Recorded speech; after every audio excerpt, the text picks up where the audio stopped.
Apakah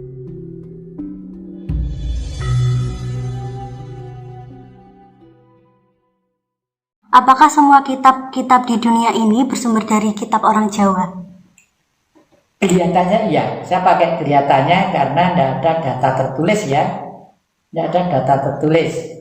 Tapi dulu di dalam negara Kertagama yang jadi yang tertulis bahwa kitab seluruh dunia adalah gitu. Saya yang bisa mengatakan di Gunung Penanggungan dulu itu ada sekolah, ya, yang dipimpin oleh seorang Brahmana. Nah, Brahmana, orang Jawa menyebut Brahmana, orang Timur Tengah menyebut Ibrahim, orang Eropa menyebut Abraham.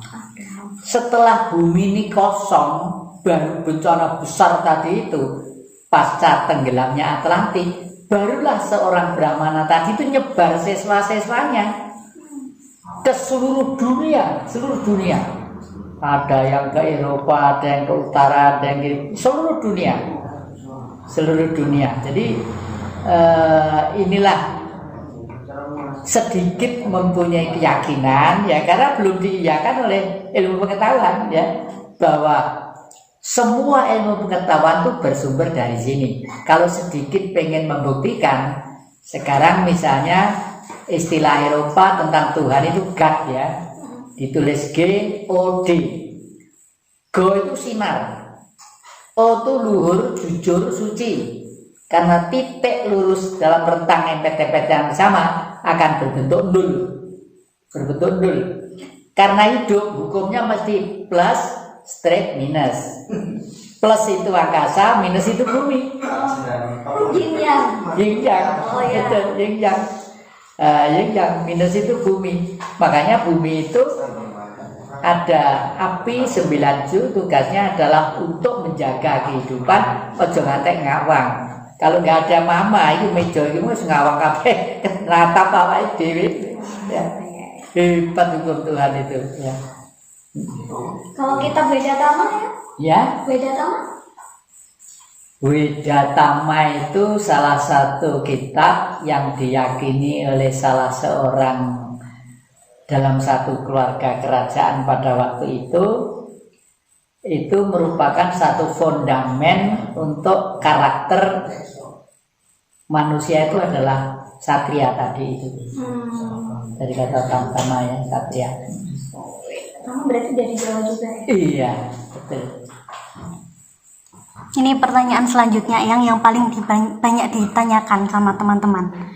Siapakah Eyang Semar yang sebenarnya?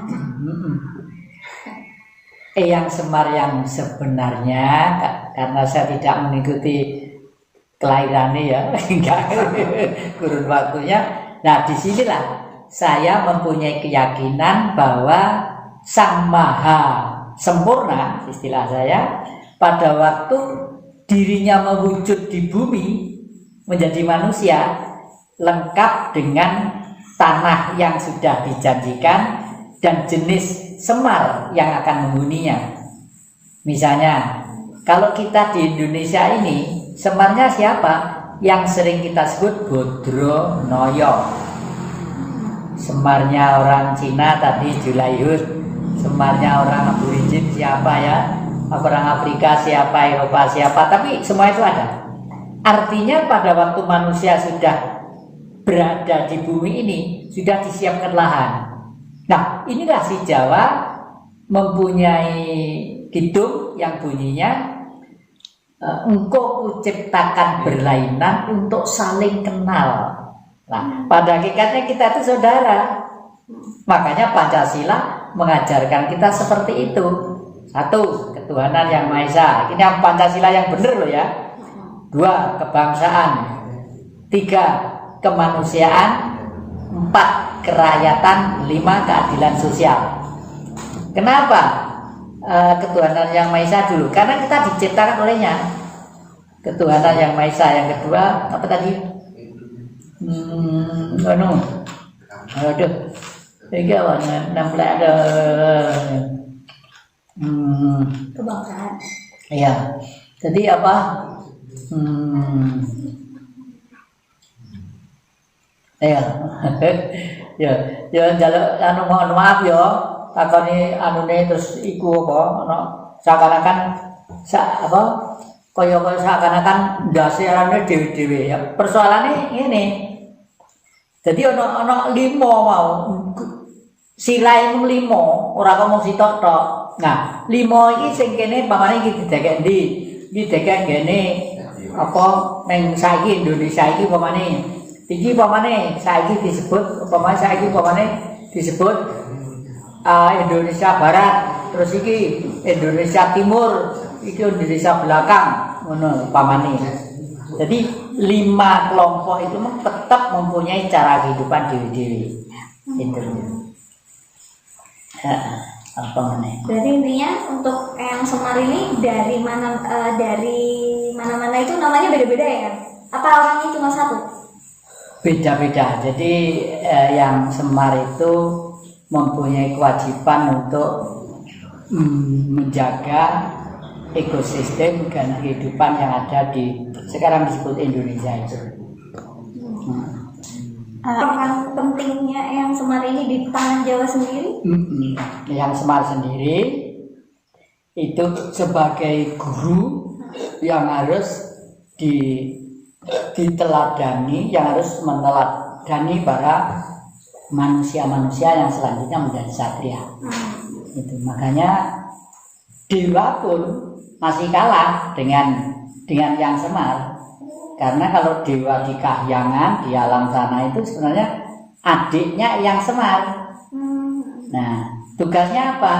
Tugasnya kalau ada manusia-manusia yang mendai sesuatu yang kira-kira faktor yang diperlukan, apa wahyu, apa gitu ya, itu bukan urusan yang Semar, tapi yang Semar sangat menentukan karena Sang Maha itu kemuanya satu, kenceng, leres, bener, kuat,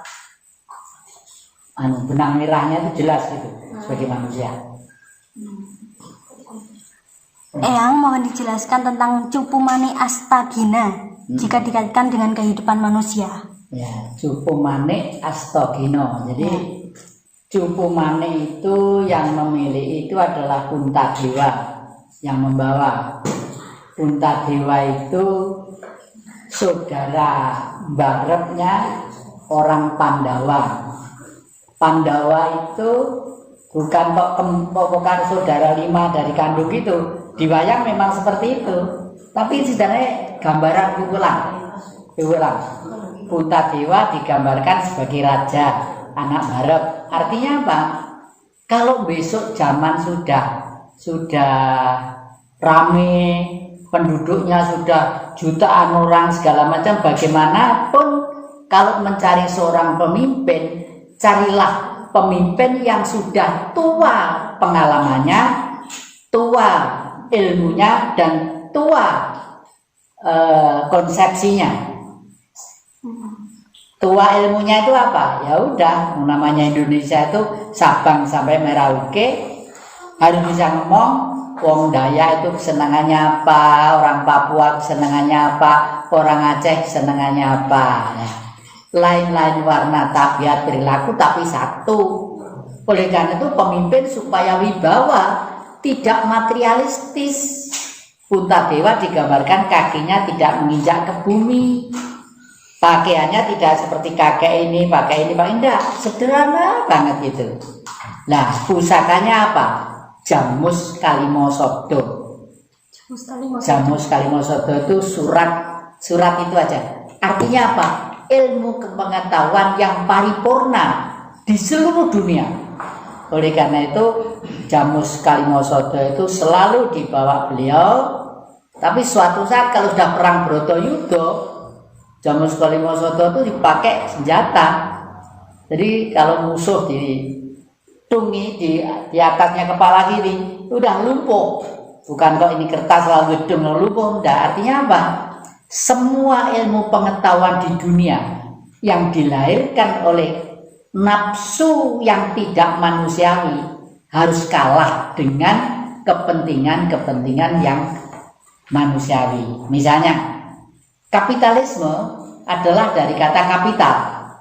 Isme adalah waham, manusianya disebut kapitalis. Nah, mereka mau tidak mau hukumnya mencari untung sebesar-besarnya dengan modal dan ongkos yang semurah-murahnya. Kalau bisa uang 1.000 hari ini pergi ke pasar, ya 1.000 itu jadi 1 juta misalnya. Lek perlu agak dalam ya dilakukan lah. Itu jangan sampai di negeri kita. Kebangsaannya seperti Sena, Bratasena ya. Bratasena itu digambarkan mempunyai kuku Ponconoko. Lalu pusakanya itu gada yang namanya gada rujak polo. Waduh, itu jangankan kok manusia, gajah dipukul mati. Jangankan kok gajah, gunung itu pukul dayar itu ambiar. Nah, artinya apa itu? Artinya keteguhan hati yang teguh bagi si Jawa itu perlu untuk adaptasi mengantisipasi segala sikon yang ada, baik kuno ataupun modern. Tetapi manusianya harus selembut sehalus sang Arjuna, sang Herjuna. Lembut, halus, digambarkan istrinya itu banyak gambarannya. Tapi bukan itu sebenarnya. Rasa cinta kasihnya kepada umat itu tinggi gitu loh ya. Sampai dia tuh kalau berjalan tuh lembut banget gitu. Tapi semua itu banyak yang kalah, raksasa-raksasa itu. Oleh karena itu yang selalu dimong oleh Semar Gareng Petruk Bagong itu adalah beliau Semar. Kenapa? Semar itu bacaan semua. Semar itu perutnya gede, bokongnya gede, ya. Terus rambutnya sini ada kuncungnya. Artinya apa? Manusia itu hidup lahir cenger sampai gede sampai remaja, umumnya ya hidup untuk cari makan. Nah, terus digambarkan seperti Gareng kalau di wayang jadi anaknya Semar, hidungnya bulat, tangannya kero, kakinya kencik, kakinya itu dingklang gini ya. Artinya apa? Kalau jadi manusia awas, kewibawaanmu itu ada di hidung. Makanya Progo itu ada di hidung kewibawaan. Jadi kalau sampai hidung itu misalnya wong sudah punya sakit ini, tidak duit-duit, bau sate, kok wis pengen sate, dodol meja, dodol kursi, dodol celana gitu loh. Itu sebenarnya tidak perlu gitu loh ya, tidak perlu. Jadi tangan cekot artinya tanganmu bisa berbuat macam-macam, tapi jangan pek pinek barang liang. Jangan suka mengambil dari sana yang bukan hakmu, apalagi koruptor ya. Koruptor itu meskipun korupsi uang 10.000 atau 100.000, kalau itu duit kasnya di milik negara, ya sama dengan mencuri haknya orang 360 juta. Harus pikiran lah. Oleh karena itu manusia itu kalau bisa seperti Petruk kantong bolong. Itu bacaan.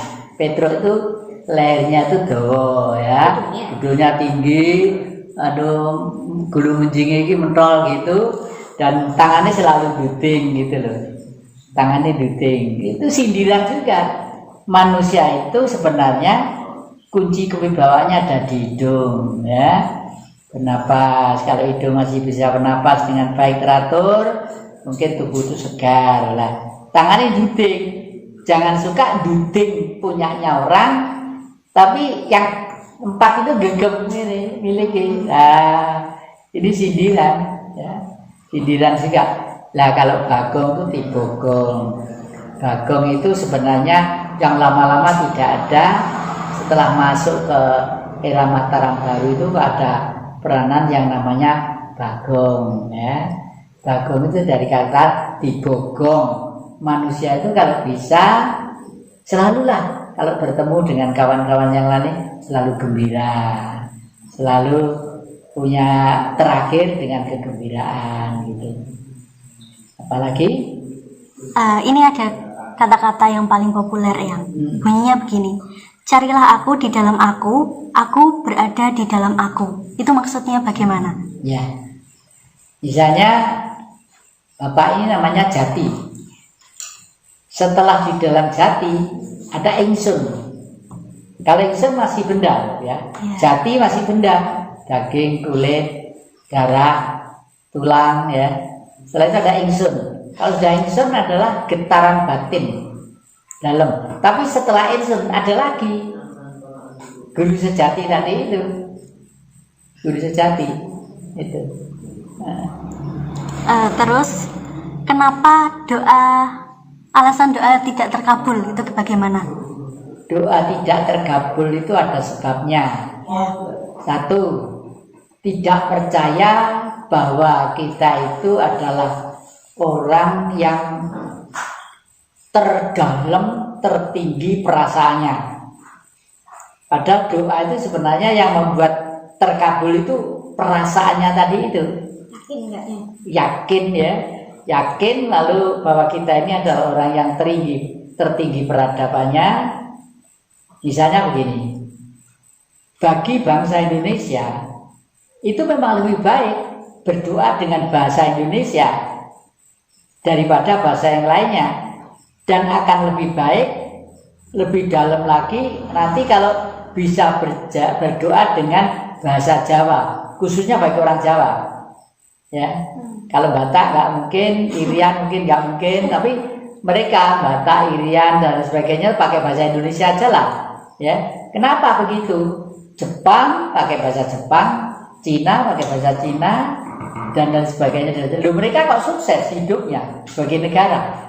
Kita ini yang sampai sekarang itu boleh kata tidak sukses, betul-betul berbanding terbalik dari cita-cita kemerdekaan dan cita-cita leluhur itu. Sekarang tipsnya membuka mata batin, Eyang. Bagaimana? Membuka mata batin itu ya satu, mengurangi ambisi untuk mengisi perut. Pokoknya perut itu tidak boleh sampai lapar, tidak boleh sampai tuman terus, ini kudu makan sampai ini kudu, tidak usah ya. Pokok makanlah yang tidak merusak jiwa dan raga. Yang merusak jiwa itu apa? Ada. Makan makanan sudah orangnya gemuk, kolesterolnya tinggi, suka makan apa ya bangsanya gaje-gaje. Banyak lagi makannya. Banyak lagi makannya. Lah itu padahal kita harus tahu bahwa makanan itu apa sih? Makanan adalah bentuk sesuatu yang bereaksi kurun waktu sekian ribu tahun dari material yang jernih dan bersih. Saya ulangi ya, jenis makanan adalah bentuk sesuatu benda yang berasal dari material pokok yang bersih dan jernih. Apa itu? Angkasa tadi itu. Angkasa. Makanya di angkasa itu banyak planet-planet, tidak ada sumbernya, tidak ada di sana, tidak ada sumbernya, tidak ada api, tidak ada kompor, tidak ada orang jual beras, jagung ya, nggak ada. Tapi di sana seger, nggak luwe. Yang pernah tidak sadar selama 3 hari 2 kali. Yang satu itu dikupas, diceramai oleh nggak tahu apa itu, apa malaikat mau bidadari gitu ya.